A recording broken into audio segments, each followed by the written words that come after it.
कैसे हो दोस्तों। क्या आप जानते हैं आज के दिन $1 तकरीबन 307 को टच करने को है।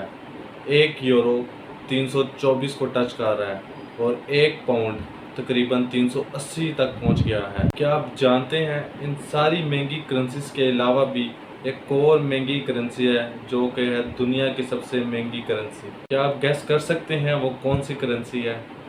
कुवैती दिनार। एक कुवैती दिनार ऑलमोस्ट 994 रुपीज़ का है पाकिस्तान में। सवाल यहाँ पर ये उठता है कि ऐसी कौन सी खास बात है कि जो कुवैती दिनार दुनिया की सबसे महंगी करेंसी बन गई। हालांकि दूसरी तरफ $, दुनिया की सबसे पॉपुलर करेंसी है, वो इतनी महंगी नहीं बन पाई, लेकिन कुवैती दिनार इतनी महंगी करेंसी कैसे बन गई। आज की इस वीडियो में आइए जानने की कोशिश करते हैं। कुवैती दिनार पर बात करने से पहले हमें सबसे पहले कुवैत की हिस्ट्री में जाना पड़ेगा।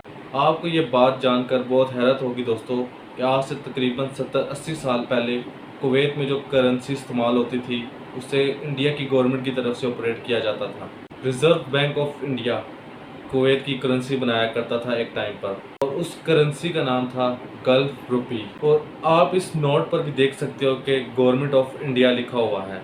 इस गल्फ रुपी के बारे में खास बात यह भी थी कि इसे इंडिया के अंदर इस्तेमाल नहीं किया जा सकता था। अब अगला सवाल यहाँ पर यह उठता है कि कुवैत को ऐसी क्या ज़रूरत पड़ी कि उनको एक ऐसे नोट इस्तेमाल करने पड़ रहे थे जो कि इंडिया की तरफ से इशू हो रहे थे। इसका जवाब दोस्तों हिस्ट्री में छुपा हुआ है। ऑलमोस्ट 200 सालों तक 1763 से लेकर 1961 तक ब्रिटिश गवर्नमेंट का हुकूमत रही थी यहाँ पर्शियन गल्फ कंट्रीज़ पर। तो इसी एरिया में एक कंट्री थी कुवैत। अब ऐसा भी नहीं है कि ब्रिटिश का पूरा कंट्रोल था कुवैत के ऊपर। थ्रू आउट द ईयर्स अलग अलग लेवल ऑफ डिग्री कंट्रोल रहा था कुवैत के ऊपर। यहाँ पर ब्रिटिश सरकार ने यह देखा कि कुवैत की जो इकोनॉमी है काफ़ी छोटी इकोनॉमी है, क्या मिलेगा यहाँ पर एक अलग से करेंसी बनाकर। तो यही सही रहेगा कि हम वही करेंसी इस्तेमाल कर ले जो कि हम इंडिया में यानी कि सब कॉन्टिनेंट में इस्तेमाल कर रहे हैं। तो स्टार्ट में ये डिसीजन ब्रिटिश इंडियन सरकार का था कि स्टार्टिंग में यहाँ पर सेम नोट इस्तेमाल करने का। तो 1947 में जब इंडिया को आज़ादी मिली तो उन्होंने परमिशन दे दी कुवैत को कि वो ये नोट इस्तेमाल कर सकते हैं। तो उस टाइम तक एग्जैक्ट सेम नोट इस्तेमाल किया जा रहा था वहाँ कुवैत में भी और इधर सब कॉन्टिनेंट में भी, इंडिया में रिजर्व बैंक ऑफ इंडिया वाला नोट। याद रखें कि इस टाइम कुवैत की इकोनॉमी काफ़ी छोटी इकोनॉमी थी क्योंकि इस टाइम तक ऑयल बूम नहीं हुआ था। हालांकि ऑयल की डिस्कवरी कुवैत में लेट 1930s में हो चुकी थी, लेकिन वर्ल्ड वॉर 2 की वजह से कुवैत बाकी दुनिया को इतना तेल नहीं बेच पाया था। यह 1960s के अराउंड ही होना शुरू हुआ था। लेकिन 1947 में इंडिया की आज़ादी के बाद इंडिया ने एक प्रॉब्लम होती हुई देखी और वो थी गोल्ड ट्रैफिक की। उस लेवल पर इंडिया में एक बहुत बड़े लेवल पर गोल्ड ट्रैफिकिंग हो रही थी। वहाँ कुवैत से गोल्ड इंडिया में लाया जा रहा था और इंडिया से इंडियन रुपीज़ जाके कुवैत में जाकर वहाँ पर एक्सचेंज होकर दूसरी करेंसीज में कन्वर्ट किए जा रहे थे। इससे इंडियन इकोनॉमी को काफ़ी नुकसान भी सहना पड़ रहा था। इसीलिए 1959 में रिजर्व बैंक ऑफ इंडिया ने डिसाइड किया कि हम इस कुवैत के लिए एक अलग से नोट प्रिंट करेंगे जो कि वहाँ कुवैत में यूज़ होगा लेकिन वो इंडिया में यूज़ नहीं होगा। इंडियन रुपीज़ में ये 1:1 की रेंज में कन्वर्ट की जाएगी। फ़र्क सिर्फ यही होगा कि गल्फ रुपी को इंडिया के अंदर इस्तेमाल नहीं किया जाएगा और इससे स्मगलिंग काफ़ी हद तक रुक भी पाई। उसके बाद 1961 में कुवैत को ब्रिटिश से आज़ादी मिलती है। उसके बाद 1963 में कुवैत पहली अरब कंट्री बन जाती है पार्लिमानी इलेक्शंस कंडक्ट करवाने के लिए और साथ एक कॉन्स्टिट्यूशन भी क्रिएट करने वाली। 1970s तक प्रोग्रेस इतनी अच्छी चलती है कि कुवैत अपने एरिया की सबसे बड़ी डेवलपिंग कंट्री बन जाती है। इनफैक्ट प्रेस फ्रीडम के लिए भी कुवैत दुनिया की one of the top country बन जाती है। सुनकर आपको यकीन नहीं होगा दोस्तों, पर यही सच है कि एक टाइम पर कुवैत को अपनी लिबरल वैल्यू की वजह से बड़ा जाना जाता था। और आज के दिन भी कोई ज़्यादा बुरे हालात नहीं है।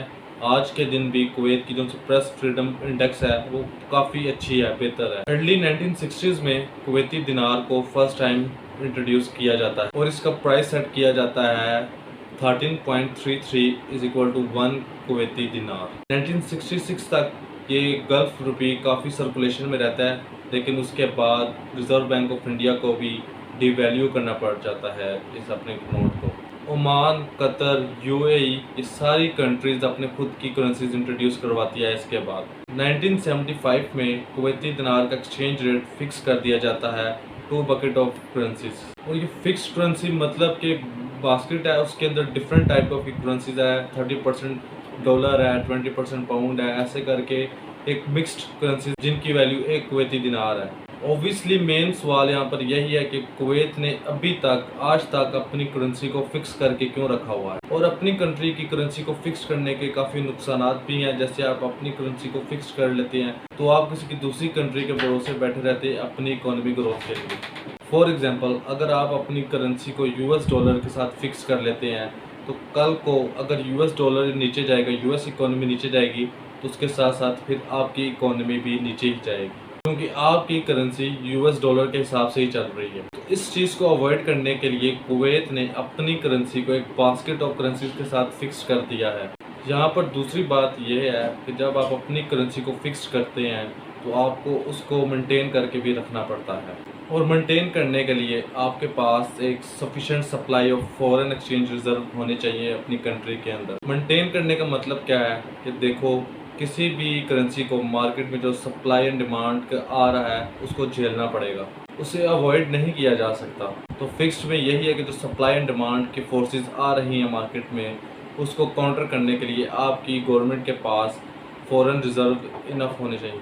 फिक्स एक्सचेंज रेट में इतनी प्रॉब्लम्स होने के बावजूद भी ये सारी गल्फ कंट्रीज आज भी ये फिक्स रेट क्यों यूज़ कर रही हैं? इसके पीछे रीज़न बड़ी सिंपल है दोस्तों।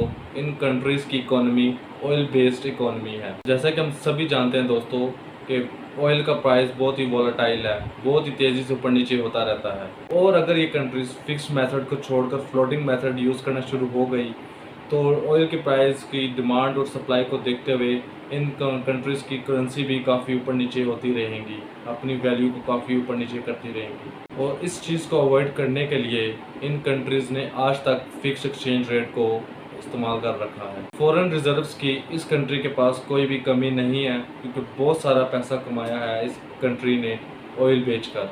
तो इनको अपनी प्राइस मेंटेन करने के लिए, फिक्स करने के लिए कोई ख़ास मुश्किल नहीं है। कुवैत के पास one of the largest oil reserve है। और अगर हम थोरेटिकली कहें तो कुवैत अपनी करेंसी को और भी ज़्यादा क्यों नहीं अच्छे फिक्स रेट पर रखता। आज के दिन एक कुवैती दिनार 994 रुपीज़ है पाकिस्तानी करेंसी में।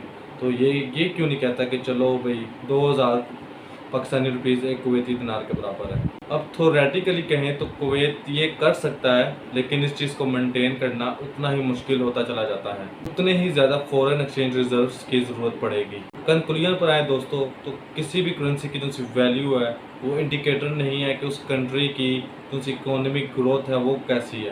हिस्टोरिकली एक ब्रिटिश पाउंड हमेशा उसकी वैल्यू ज़्यादा रही है एक यूएस डॉलर के कंपैरिजन में, लेकिन इसका मतलब ये नहीं कि यूके की इकोनॉमी ज़्यादा स्ट्रॉन्ग है, ज़्यादा पावरफुल है एज़ कम्पेयर टू यूएसए। बिल्कुल भी नहीं ऐसा दोस्तों। हम सभी जानते हैं कि यूएसए एक ज़्यादा बड़ी इकोनॉमी है यूके के मुकाबले में। तो यही रीज़न है दोस्तों, इतनी पावरफुल करेंसी रखने के बावजूद भी कुवैत काफ़ी इकोनॉमिकली क्राइसिस से गुजर रहा है, जो कि शुरू हुई थी कोविड-19 की वजह से, क्योंकि ऑयल प्राइसेस काफ़ी डिक्रीज़ हो गई थी, क्रैश कर गई थी। काफ़ी टाइम तक ये प्राइसेस इतने कम रहे कि कुवैत लॉस में जाना शुरू हो गया।